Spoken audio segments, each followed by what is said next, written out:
Okay, this is a reaction video. This is from Feely from Germany. Do Germans talk about World War II? What do they teach about the Holocaust? Well, this is a longer video from her, so I'm probably going to break it up into two parts. But let's see what this has to do with do Germans talk about World War II? This is interesting from Feely from Germany. Let's see what this has to do with. Do Germans talk about the Holocaust? What do they teach about World War II in school? And is it okay to make a Hitler joke around a German? I don't know if it's okay to make a Hitler joke around a German, but it is interesting to see what do they talk about World War II and that sort of thing, because look, World War I is World War One, but World War II is a completely different animal. Hello, servus, and welcome back to my YouTube channel. My name is Feli. I'm originally from Munich, Germany, but I've been living here in Cincinnati, Ohio, on and off since 2016. If you think of Germany, especially in a historical context, what comes to your mind? I bet at least 99% of you are thinking of Nazis, World War II, the Third Reich, Hitler, and the Holocaust. Perhaps, but being that I've been to Germany in 2006, I think about nice people, good food, friendly place to visit, a place I'd like to go back to again. So maybe a little bit different from those things, because I also think about good football clubs. I enjoy football, and I enjoy Borussia Dortmund, even though they break my heart more than anybody else other than Arsenal, which is on the process of doing that for me right now. But I don't think about Nazis, World War II, Third Reich, Hitler, or Holocaust anymore. I mean, that's probably what I would have thought of before I visited Germany. And rightly so. It's one of the darkest chapters in history. I know that, you know that, yet a lot of people are unsure if this is something they can bring up around me and other Germans. Some people assume that it's a total taboo topic in Germany, something that isn't really discussed in society. But how much of that is actually true? How does Germany deal with its dark past? What is taught about it in school? And is it okay to bring the topic up around Germans? Now, I have answered this question in different contexts before, like in this Q&A video, for example, where I gave a quick 2-minute summary, but today I would like to dive a little deeper. I'd like to talk about how this topic has been dealt with publicly in Germany over the last 78 years since the end of World War II. I'd like to share my personal experience of how it was approached in my school and my personal environment, and I'd also like to share how other Germans from different regions and of different generations have experienced this. To do so, I asked my German viewers to fill out a survey about the topic, and I received over 230 responses that will give you guys and myself a pretty good idea of how Germans in general think about the curriculums and the overall approach of how we deal with our country's dark past. It is a rather interesting thing because we have, look, the United States has its own past, and Vietnam War and War on Terror and 9/11, that sort of thing that we deal with on our daily basis. But it is interesting to see how Germans talk about, especially the Holocaust, which 6 million Jews were murdered, along with 5 million undesirables. 11 million people were systematically murdered by the Nazis, and it'll be interesting to see what she has to say. After the end of the war in Germany in May of 1945, the Allied powers, France, UK, USA, and the Soviet Union, divided Germany into 4 occupation zones and started the process of denazification, demilitarization, decentralization, and democratization, also referred to as the 4 Ds. Of course, the Soviets did democratization. I don't know if they did a whole lot of that, but definitely the decentralization, demilitarization, denazification were the big 3. Denazify the country, the NSDAP, so the Nazi Party, and all sub-organizations were banned, and its laws were abolished, and all signs of the Third Reich were erased from everyday life, including books, uniforms, medals, and street names. Germany also had to make reparation payments to the victorious powers and other affected countries that were mainly paid in machinery, manufacturing plants, and forced labor. Most Germans were also subject to investigations by the International military tribunal that was looking to identify the different roles people played in the Holocaust and in committing war. The Nuremberg trials, what she's talking about there, is the people who were considered criminals and were being held responsible. Now, not everybody responsible who was responsible got held. There were rat lines that led ex-Nazis to South America and so many places. War crimes. Germans were divided into 5 categories, from major offender to exonerated individuals. Major offenders were tried in the first Nuremberg trial from November 1945 to October 1946, and in 12 subsequent Nuremberg trials that were solely held by the US. All in all, 36 defendants were sentenced to death, 125 received prison sentences, 23 of them for life. Not all of these verdicts were actually executed, though. A lot of the convicts ended up being released after just a few years and pardoned from the death penalty as the denazification process became more and more lenient in the Western zones. Due to the extremely high number of cases, less severe offenders were soon handed over to civilian tribunals under German administration, and it became increasingly difficult to find a balance between punishment and rebuilding the country, for which the occupying powers needed to fill a lot of important positions. And having hundreds of thousands of Germans in internment camps didn't exactly make that easy. Now, together with the development of the Cold War, during which West Germany was considered an important ally, West Germany and more importantly West Berlin was probably the central part of the Cold War, and that led to the wall being built and so forth. The focus quickly started shifting away from strict denazification and more towards rehabilitation. By 1948, countless trials were ceased or never started, and as I said, lots of people were pardoned, which to this day is heavily criticized, as it meant that people that used to be active members of the Nazi Party ended up keeping their high-ranking jobs and remained in positions of power in the newly founded West German Republic. In the Soviet occupation zone, denazification was followed through a lot more strictly and quickly. By spring of 1948, they had fired and replaced over 500,000 people. But how did the Germans themselves deal with the war and this dark chapter moving forward? Yeah, that's the real question. I mean, how did they deal with after World War II? You ever see the show Band of Brothers deals with it very, very great. It's a great episode. Great episodes of how it deals with the Germans, how they deal with the war to some extent in episode 9, Why We Fight, and so forth. But it is rather interesting to see how the Germans handled it. Well, for the first 2 decades after the war, it pretty much just wasn't talked about at all. The country was full of people who were actively involved in the crimes of the Third Reich, and most common way of dealing with it was silence. Most of them weren't willing to face their own guilt, let alone take responsibility for their actions, and their families often preferred staying in the dark about how badly their own spouses, parents, and grandparents were really involved in it all.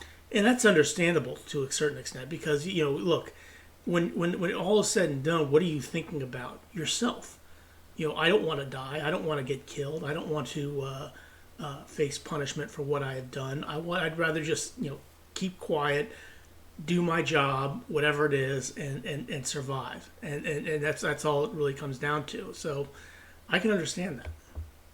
Same thing applied to schools. Many of the teachers were formally involved with the Nazis, and the details of the Third Reich were barely part of the curriculum. It wasn't really until the 1960s that young adults in Germany started demanding from their elders to take responsibility for their past and to start an open public dialogue. Some of this was part of the 1968 student movements in West Germany that arose parallel to protests all over the world at the time. The outrage was partly triggered by different events that had taken place throughout the 60s, including the so-called swastika epidemic, the Eichmann trial, the Frankfurt Aus. Yeah, Eichmann was captured in Argentina and brought to Israel to face trial. Auschwitz trial, the debate about the imminent statute of limitations of NS crimes, and the election of a former Nazi Party member, Kurt Georg Kiesinger, as chancellor. As a result, West Germans finally started owning up to their country's past more intensely in the 70s and 80s. Nazi Germany and the Holocaust became a mandatory part of school curriculums, and TV shows like the American miniseries Holocaust, that about a third of the population watched on German TV, prompted people to reflect on the brutality of the genocide of 6 million European Jews and the emotional stories of the victims. Other notable productions of the time are the German war film Das Boot, as well as the French documentary Shoah, among others. Today, Germany practices a very active culture of remembrance. You know, when I was in Berlin, there was I didn't get a chance to take a part of it, but there was a tribute to the Holocaust, survivors of the Holocaust, a Holocaust memorial in Berlin, that we didn't get a chance to take part in, but I would love to take part in it again. So I understand that in Germany you can't, display swastikas and so forth. That's illegal, but they do have, the concentration camps, I believe, are still up, and you can visit them, and then that is a good thing to to keep constant reminder. This is what we did during the war, and I think that's a good thing that Germany does. It's all about taking responsibility for our country's devastating actions of the past and making sure that something like that can and will never happen again. This includes that it's actually illegal in Germany to deny or downplay the Holocaust. 17 other European countries have similar laws, by the way. It's also illegal to do the Hitler salute or use Nazi insignia, unless it's part of art, science, research, or teaching, and the topic is a visible part of public life. Many former concentration camps have been turned into memorial sites that can be visited today to... Yeah, that's Auschwitz right there in the picture. Learn from the past and understand the scale of the Nazis' crimes. In addition to that, street names, memorials, museums, and stumbling stones commemorate the victims of the Nazi regime all over Germany. The Stumbling Stone, or Stolperstein project, was started in the 90s by German artist Gunter Demnig and entails brass plates inscribed with the names and life dates of victims that are set into the pavement outside of their last known address or workplace. You'll never know when and where you'll quite literally stumble over one, which shows that deportation took place anywhere and everywhere, and by bending down to read the victims' names, you're pretty much bowing down to them to pay them respect. To this day, over 75,000 of those stumbling stones have been laid all over Europe, making it the world's largest decentralized memorial. And that is a good thing. That is a good thing to, look, you can't bring the people back. Okay, we know that. They're gone. But letting them, if there is a God in heaven, if there is a heaven up above, if they are in eternal resting place, at least they'll know that they are gone but not forgotten. That is a good thing.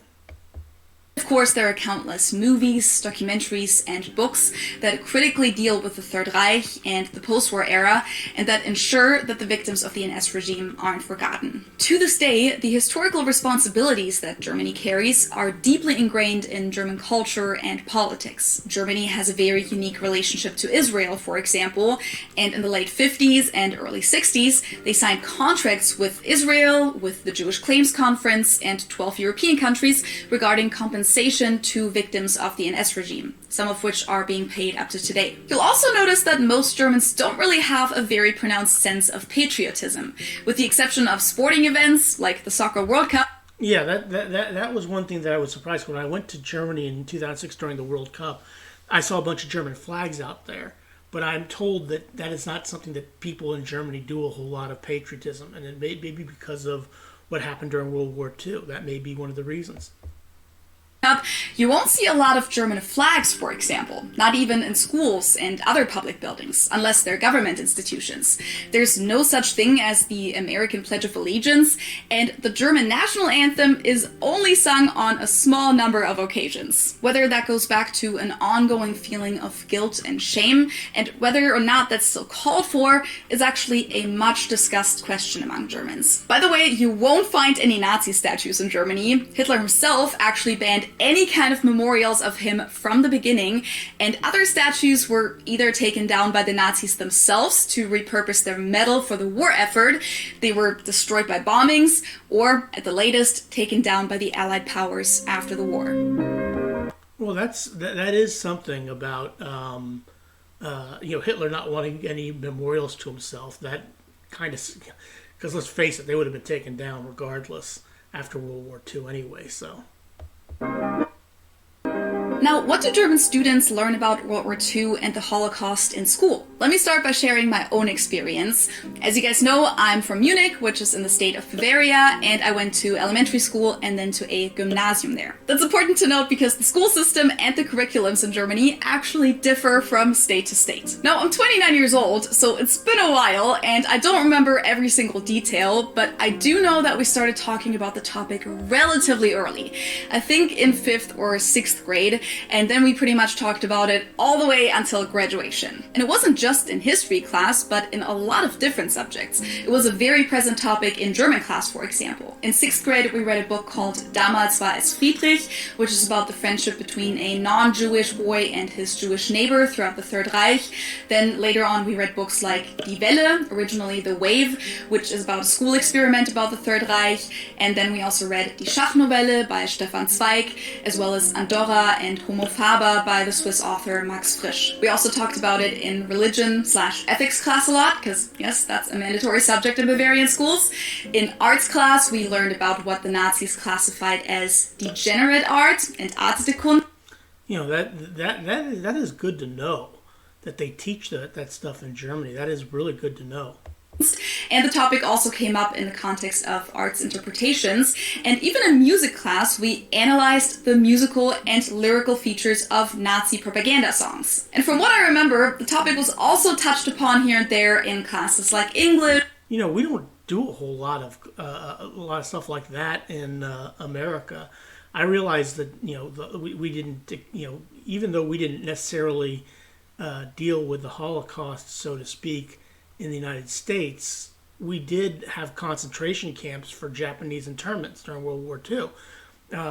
There were people from Japan who were moved into internment camps, and by FDR. And so, even though we didn't have the blood of 6 million Jewish and 5 million undesirables on our hand, we still were responsible for the internment camps of Japanese Americans who really had no connection real to the home world, to Japan, and that is something that we do have on our hands as well. But we don't learn that stuff in school. We learn that on our own. Sociology, and geology. In history class, the main focus on the topic was in 9th grade. I think we spent pretty much the whole year learning about the Weimar Republic, World War II, and post-war Germany. And that's also the year where we went to the concentration camp Dachau, which is right outside of Munich. Well, that's again that is a class trip to Dachau concentration camp. That's Again, that is something that I never got a chance to do, which I would like to do. I'd like to make a trip to Auschwitz. I'd like to make a trip to one of the concentration camps in Germany, and see what they look like and experience that. Something that was mandatory at my school, and I think the same goes for most schools in the area. And then the topic was one of the main focuses again in history class in 11th and 12th grade. Since I grew up in Munich, we also learned a lot about the resistance group of the White Rose, Weiße Rose, since they were located in Munich. I know that Germans in other regions don't learn about them as much, but they were all students at the University of Munich, same university I went to, and they were arrested and killed in their early 20s by the Nazis for distributing leaflets criticizing the Nazi regime. And their names are very present in Munich to this day, especially the siblings Hans and Sophie Scholl, but also Willy Graf, Christoph Probst, Kurt Huber, and Alexander Schmorell. Overall, I feel like there was a lot of focus on the suffering of the Jews. Okay, and that was something that we did not learn about the White Rose in school. That is something that is great that they teach in Germany, but something that is sadly lacking in the United States about learning about World War II, about the White Rose, about the Germans who opposed the Nazis. And how cruel and inhumane things were. We also learned a lot about Nazi propaganda and about the political, economic, and cultural factors that made World War II and the Holocaust even possible and that led people to believe in such an awful ideology. I don't really remember learning a lot about who Hitler was as a person, and I don't remember talking a lot about the details of the war and warfare. We definitely covered the timeline of the important events of the war, but I don't remember talking about single battles or which weapons and strategies were used, etc. And I'm mentioning this. Well, that's not important. I mean, I know that that's important to know. Because a lot of Americans here actually know way more about all of that than I do, and I think warfare in general is just a more popular topic in the US. Now, there's probably a lot from my school days that I don't know if it's more popular. It's just something that we know from World War II. Because look, World War II is probably one of the more popular subjects in school. Even learning about what the United States did, the D-Day landings and so forth. I forgot to mention, but I do remember that by like 8th or 9th grade, a lot of us were honestly getting a little tired of the topic, and we were sometimes just like, ugh, not again. But of course, looking back, it's definitely better to talk about it too much than not talking about it enough. And I definitely say that by the time we graduated, we walked out of there with a strong awareness for racism, discrimination, and identifying populist and nationalistic tendencies and propaganda. Now, and that's a good thing. I mean, that's a good thing about German schools. I like that. Of course, World War II is something that you'll also be confronted with in real life outside of school, and that can be a very individual experience because depending on your family environment, your friends, the field you work in, you'll be exposed to it in very different ways. In my case, I definitely always felt relatively close to the topic because unlike most other people my age, it's not my great-grandparents that lived through the war, but my grandparents. Everyone just had children very late in my family, so all 4 of my grandparents lived through the war as teenagers and adults, and therefore were affected or even involved in it in different ways. One side of my family is from Upper Silesia, for example, which was German territory at the time, but now belongs to Poland. So when the Eastern Front got there, they lost their home and became refugees. They were actually part of the winter treks of January of 1945, which was historically cold, and they fled partly by foot and then started from zero after the war, like so many people in Germany. Yeah, that's sad. Sad that they had to go through that. One of my grandfathers was also imprisoned in the GDR for a few years. Now, only one of my grandparents was still alive when I was born, my grandma, but I did hear a lot of first-hand stories from her, and of course I heard a lot of stories about my other grandparents from relatives, and I read about it in their memoirs. So that's my personal connection to the topic, and maybe that's also the reason why I feel extra passionate about fighting discrimination of minorities and why I believe that war is the worst thing humans have ever invented. Yeah, that's true. I would agree with that. And I'm going to stop here. This is going to be part 1 of this. Do Germans Talk About World War II? Please click like, share, and subscribe for Feely from Germany down there from me as well. But thanks for watching. Have a good rest of your day. And we'll bring part 2 up sometime tomorrow, I think.